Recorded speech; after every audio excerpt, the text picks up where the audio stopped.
আগে সুজিটা শুকনো খোলা ভেজে রাখলে আলু বেশি করে তেল দিয়ে তো ভেজে তাতেও ঢেলে দিতে হয়, দিলে পরে তবে ঠিক হয়।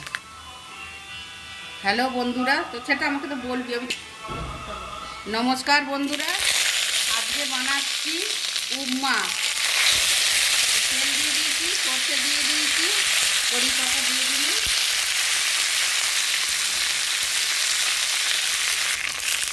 পেঁয়াজ কাঁচা লঙ্কা একসাথে দিয়ে দিলাম।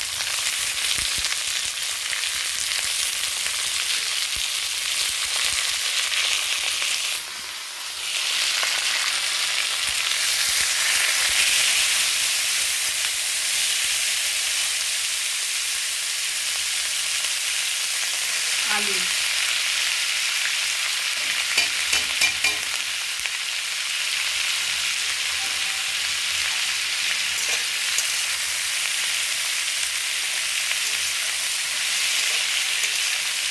এই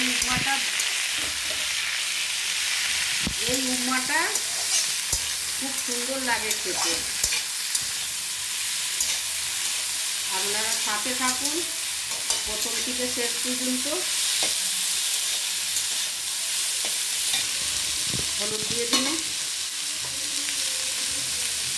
আলুর মতো নুন দিয়ে দিচ্ছি, তারপর সুজি যখন দেবো তার মতো দিয়ে দেবো।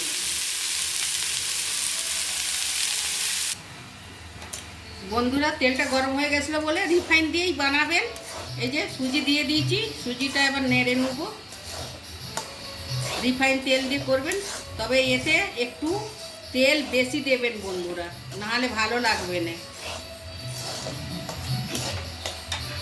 সুজির মাপে নুন দিয়ে দেবো।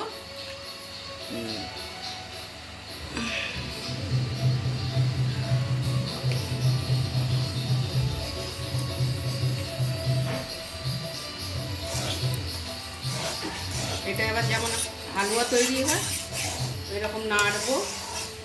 একবার রান্না করে দেখবেন বন্ধুরা, অনেক রকমের হয়। শুকাওয়ালা উপমা, একটা পাতলা টাইপের উপমা।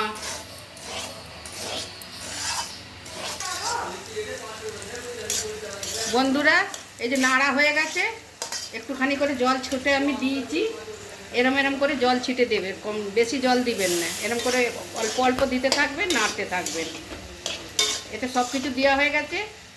গ্যাসে পরোয়া হয় না, মাছের ডিমের মতো, ওই রকম হবে, দারুণ লাগে খেতে। এতে চিনি দিয়ে দিলে মাছের ডিমের মতো পরোয়া হয়ে যাবে।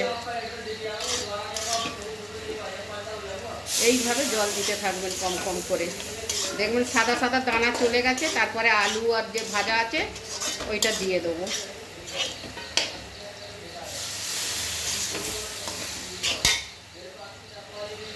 বন্ধুরা, এবার আলু দিয়ে দেবো। দেখো হয়ে গেছে না, ধুলো ধুলো, দেখবেন এরকম সাদা সাদা না থাকে।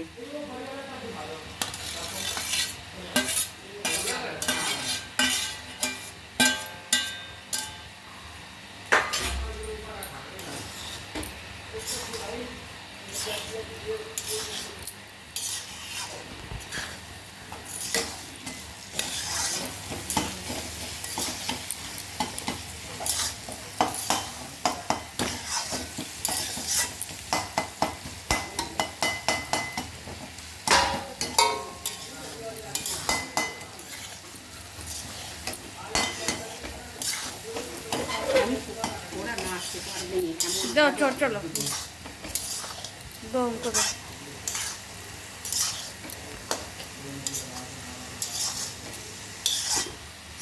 নমক তো আপনার যেরকম খাবেন ওই রকম হিসাবে দিবেন। আমরা উপমা হয়ে গেছে।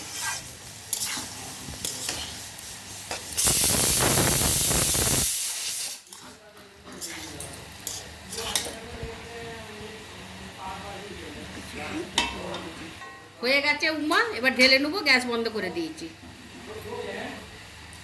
এইরকম হয়, খেতে দারুণ। আপনারা একবার করে দেখবেন, একবার। আর এটা হচ্ছে চিড়ের পোহা। চিড়ের পোহা দেখুন কিরকম করা হয়। এগুলো সব কি খাবার বলবো, মাদ্রাসি বা ইন্দোর কারখানা। দেখতে থাকুন, এ করবো। তোমরা এতে চিড়েকে ভিজিয়ে রাখতে হয়, একটুখানি জল দিয়ে ধুয়ে রেখে দেবেন, তারপর কড়ি পাতা, সর্ষে, আলু, পেঁয়াজ, লঙ্কা দিয়ে দেবেন, দিয়ে করবেন। এতে এই পোয়াটা যারা ননভেজ ওরা মানে চিকেন ফিকেন দিয়েও করতে পারে, টেস্ট হয়। ডিম, হ্যাঁ